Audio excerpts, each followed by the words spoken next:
Abba Kabir Yusuf ya shirya wannan tsaf domin komawa ainihin jam'iyyar APC. Turka-turka ta faru, wato ya siyasar Kano za ta kasance. Abubuwa na ta faruwa a cikin jihar Kano musamman ma ta ganin sauya shekar Abba Kabir Yusuf daga ainihin jam'iyyar NNPP zuwa jam'iyya mai mulki wato jam'iyyar APC.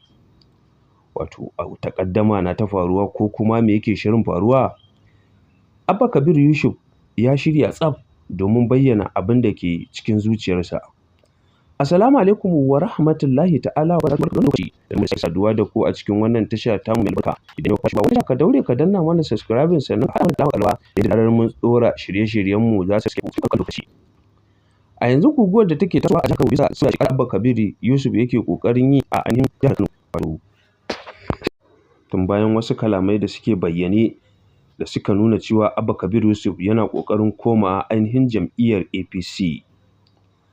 Abubuwa na ta faruwa dai ganin cewar an jawo Abba Kabir Yusuf APC bisa ainihin yadda kuma yake wa ainihin mutane.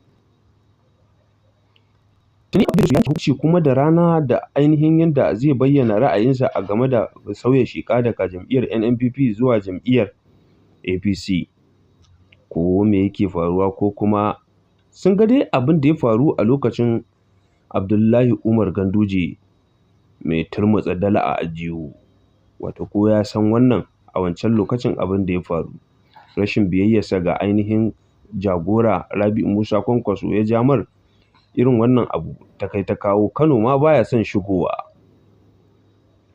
Ko shin Abba Kabir Yusuf hakan za ta kasance a tattare da shi domin butulcewa ainihin mai gidansa?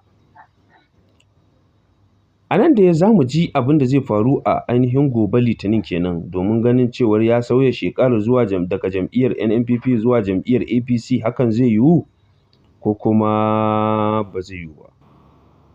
Me kuke gani idan Abba Kabir Yusuf ya koma jam'iyyar APC?